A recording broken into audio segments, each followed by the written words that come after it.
Yeah, so I've been in EMS a total of, 13 years now. So I've been a paramedic a good chunk of it. There's different levels. You have your EMT basic and an intermediate and paramedic, and it's just basically your scope of practice of medicine that you can do. So your paramedic is the highest level, right?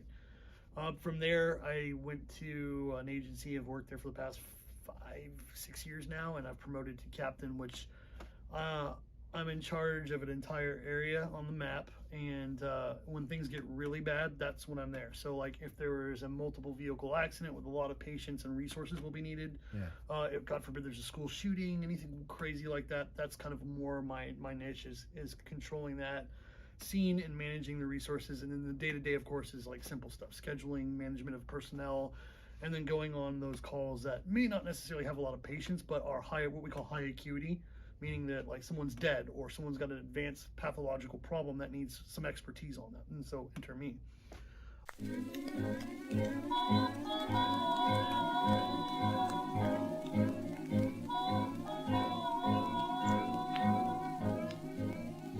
The wheels of the train seem to sing this refrain.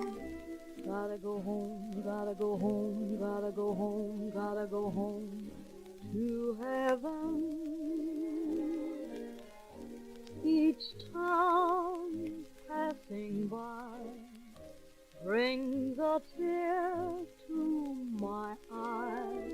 Gotta go home, gotta go home, gotta go home, gotta go home to heaven.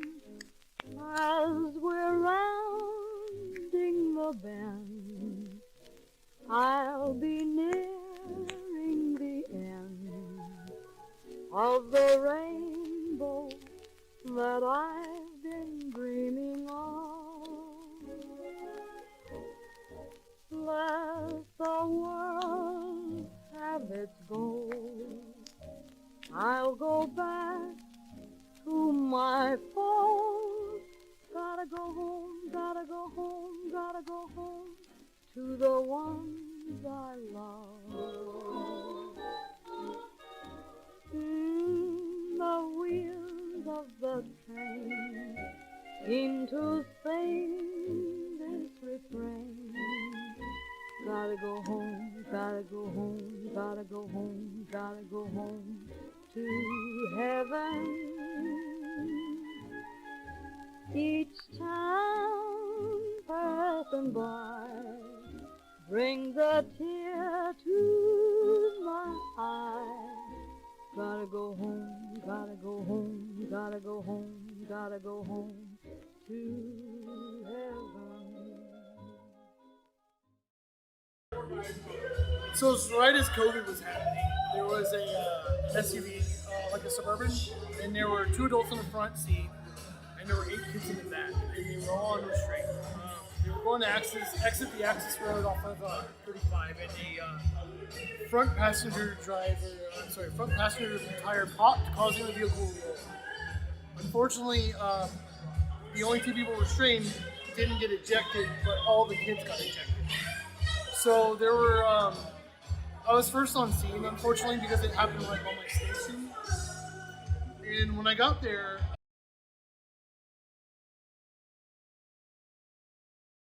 that was my patient. So I took command of the scene and we did a triage of all of us back. Fire was working on a 20-year-old female who was unresponsive and dead. And as a scene commander, I had to give fault to what was more important. And someone who was already dead and that many patients and that many resources is not viable.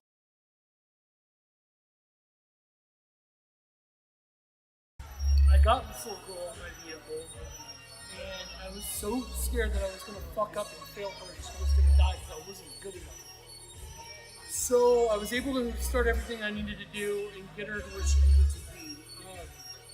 And I remember stuttering the whole time, but I realized in retrospect that I wasn't stuttering, I was praying. Yeah. Because I wanted somebody.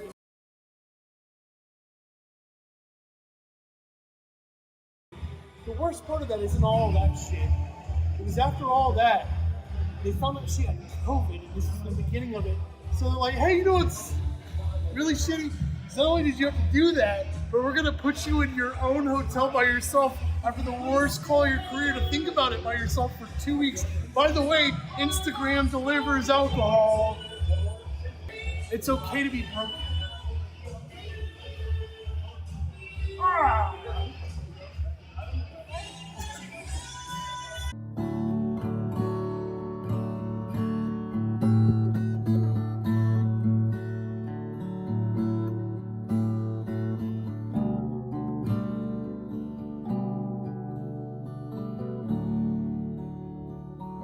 All right, can I see your fanny pack again?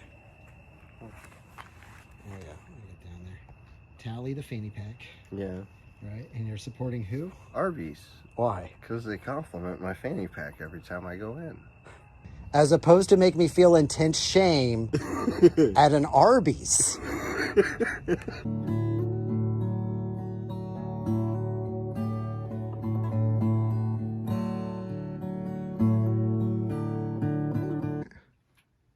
Nice. I even got a Death Star on the ceiling.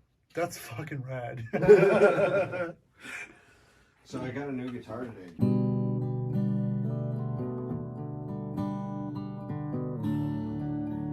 Oh shit. Yeah, I see you dabble as well. I dabble. You have quite the fucking collection now. Holy shit, dude. What the fuck is that? Buy me Bone Storm or go to hell. Simpsons? Oh fuck. They actually made the game out of them? No, someone fucking made like a decoration one. Oh, okay. But it's gotta go in the collection just for the fucking silliness of it.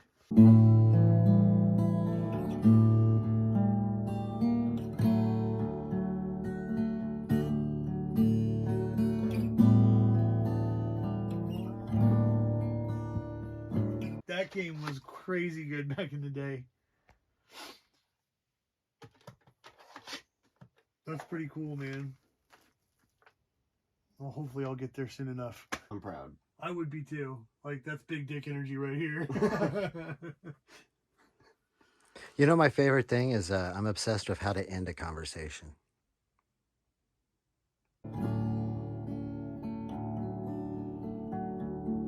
Oh, yeah. This is Doug Russell.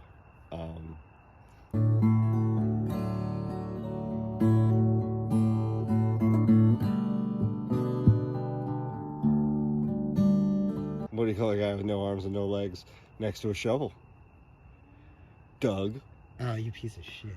What do you call a guy with no arms and no legs and a pile of leaves? Russell. Russell, that's okay. So it's all your name. It's all has to do with your name. Good damn. Yeah, I don't know. I think it might be even lazier and just use my same exact speaking voice. I really insist that.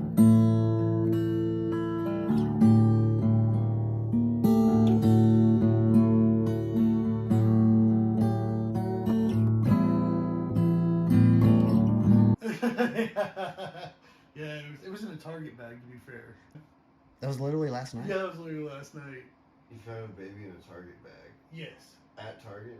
No. Okay. No, we had gotten a call for a lady who had a syncopal episode where she, passed out or whatever. And it was because she was hemorrhaging post a spontaneous abortion. And she put it into a Target bag, and we opened to confirm, and yeah, it was in there.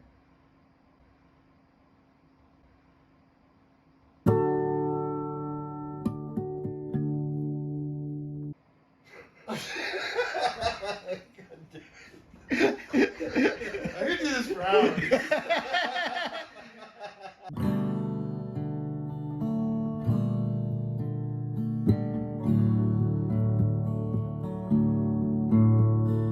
Zach! Yeah, It's a Zach attack! Very peaceful. I'm gonna attack anyway. What's up, man? Hey, John. Yeah, go into it and catch up Josh and Zach here a little bit on what you're pitching, what you're building.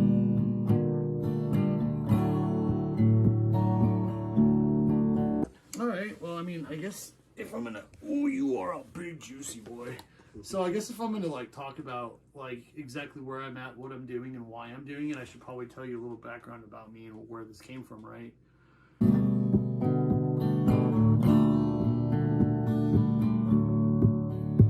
right before COVID started, I had a buddy of mine named Hayden Henshaw, and he was patient zero in the United States for the swine flu.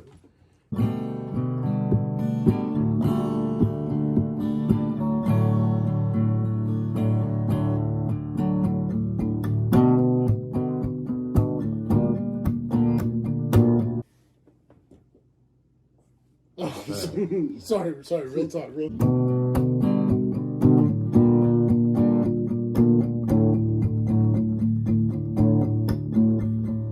Yeah, there's a Target bag. Oh. Yeah, do you have a baby toy in it?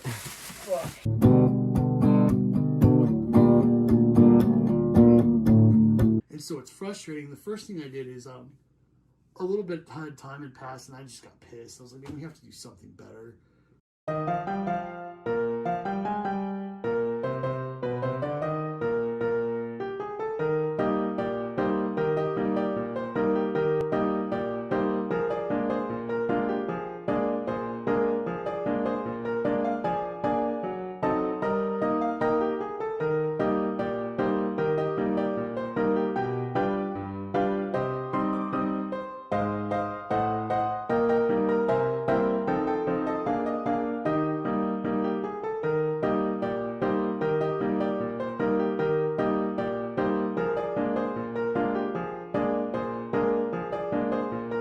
Here we are at a basement of a children's restaurant. I decided to, I gave his charity, it's called Thoughtful Triage. I decided to give this space over to his nonprofit. So now, you are now enjoying America, the world's first openly nonprofit comedy club. Yeah. That's right. We make zero money. We've always made no money. But now we're openly making no money, and that no money is definitely going to the EMTs. All I know is that when you're first on the scene and you have to deal with a dead baby in a Target bag, and that happens so many times, by the way. This is a shitty country. And I know, I thought Walmart too. I thought it'd be a rollback, but no, Target. This could have been a beautiful baby. Much better than a Walmart baby, right? It's not a Dollar General. Who gives a shit, right? Target baby. Oh, what have we lost, right?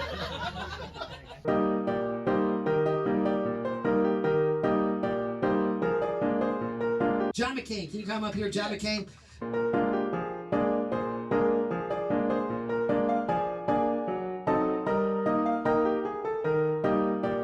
Guys, give Douglas a big round of applause. Come on. Guys, this is Douglas's first time on stage. He's usually our cameraman. So I'll get right to the chase. I know that you guys are trying to watch some comedy tonight, but what we're doing behind the scenes, why we're raising money is, like Jay said, I'm a first responder. And I'm also now the executive director for a charity profit that helps with resilience and mental health. Okay, pause right there. We need a joke. It can't be that.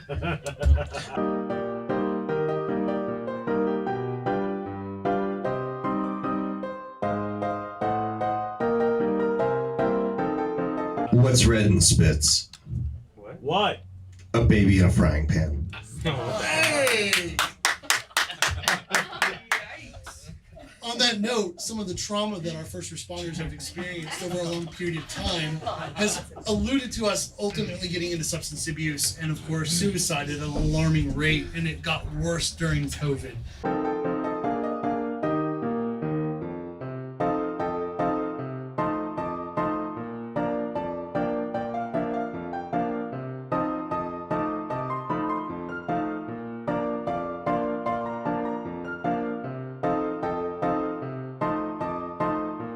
What's the difference between a dead baby and a rock?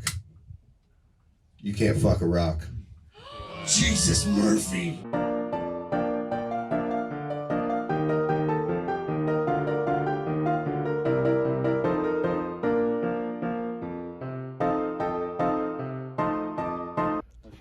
Yeah, please. Oh, okay. We're going to do so much more this year, but it's going to have to be through this haggard, fucking piece of shit, broken human being. Who deals with death and trauma and destruction?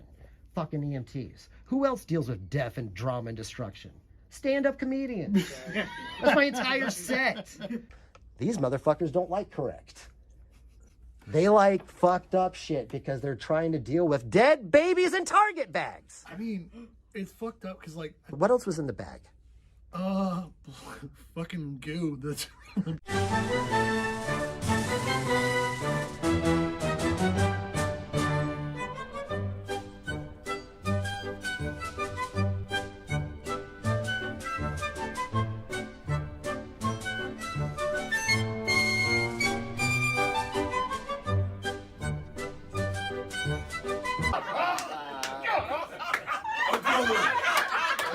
Can he say that? The Viking likes it. I like it. More! I'm just.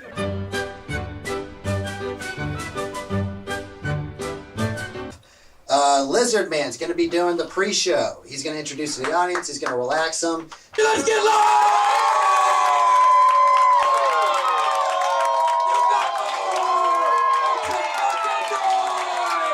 Get crazy! Kick a baby! Throw some shit! Let's get out of our head! Woo! Oh, I'm 30. I'm 30 better. I'm like, yeah, I've got an aborted child over you. I just.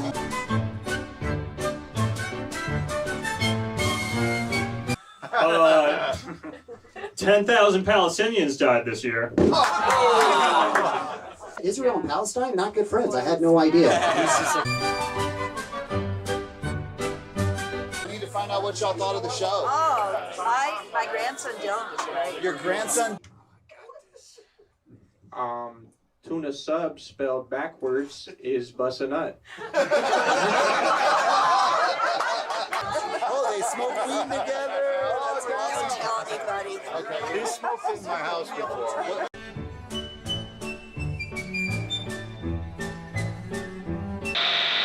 Oh shit!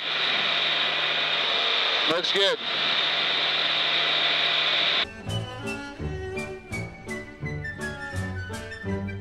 I can hear you. Can you hear? Oh shit! Grab it. Well, if your airplane has to lose an engine, this is the plane you want to do it in.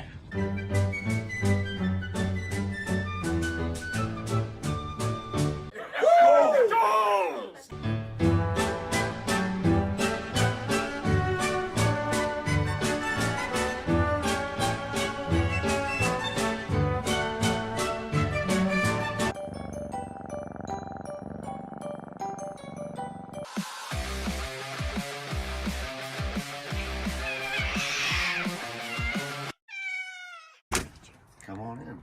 Come on in. Can I come in? Yeah. What the? Holy shit! Love it. This is not what I was expecting. This is like a guitar trap house. Oh, that's fucking awesome.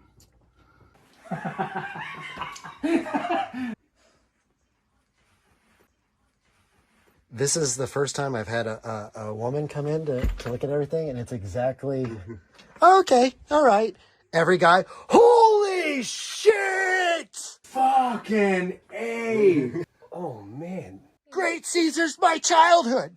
Oh, that's awesome.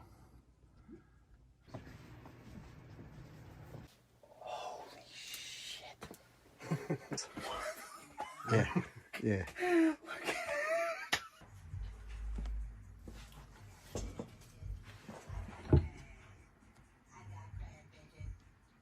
Because there's ASMR, but like this is just wow. This is amazing. I've been remodeling, so everything's kind of I like... could tell.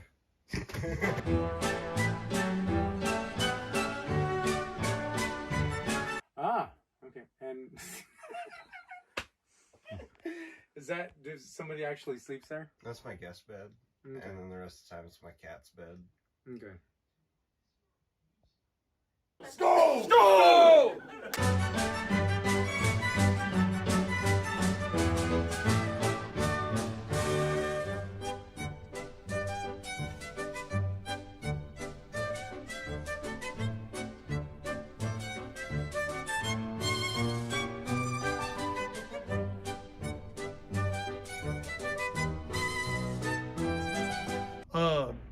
So yeah, I do that. On top of that, I decided to really dive into creating a organization that starts to really promote EMS and first responders and their mental health. And I guess the seed of the idea really originated with a guy that I went to paramedic school with. His name was Hayden. And he exhibited all the classic signs of burnout, stress, fatigue, depression. And we all always are kind of stuck in that loop in this field, so we kind of all go along with it. We have the same like coping skills where we make dark humor jokes about it. We go to the bars and get really drunk together. And then one day he blew his brains out. And I mean, all of us were like just wrecked by this, because we all said the same things, like, why didn't we see it coming? Why didn't we do more? And that's when I had this whole thing kind of, I didn't know it at the time, but that's where it's really all born from, because we did see it. We all live it. We do it all the time, and we're all broken as a result of the constant trauma that we're overexposed to. And so the problem isn't that we're exposed to trauma. You can go through multiple things here in your life, and it's all about your resilience and how you build that. And we're awful at it across the board. Yeah. And when you have a group of people that are awful at building up resilience, and you keep putting them in traumatic situations, of course we're going to have one of the highest fields that has suicides in it. We're going to have huge amounts of substance abuse issues. We're going to have high levels of divorce, because we're not able to even take care of ourselves in a long enough timeline. So how do we change that, right? Because like the culture has always been like, oh, we'll stuff it down, drink whiskey about it, and be a man, because you're gonna have to go on harder calls. Yeah. Well, there's a degree of, yes, you got to be tough. There's also a side you've got to take care of yourself. And I've noticed that over time, it's like, well, what can we do that's different?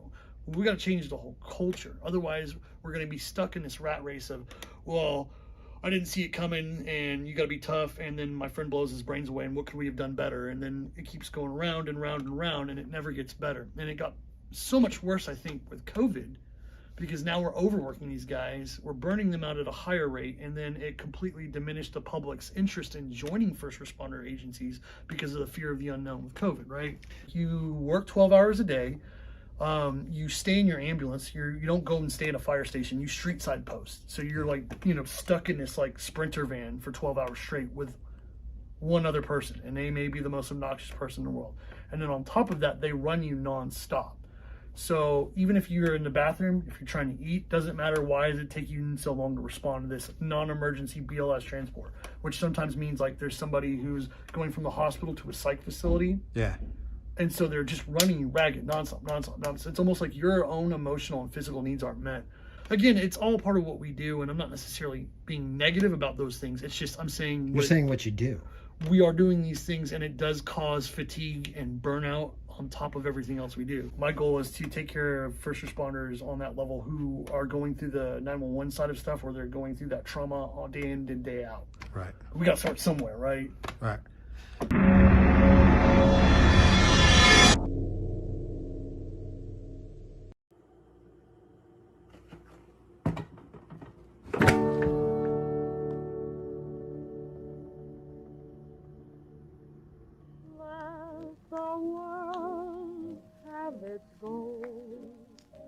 I'll go back to my phone. Gotta go home, gotta go home, gotta go home to the ones I love.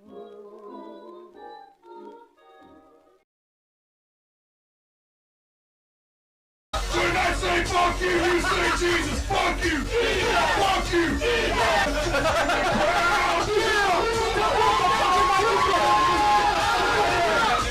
See you in the parking lot. I'll see you in the parking lot. Son of Odin, my ass. Bring your mother.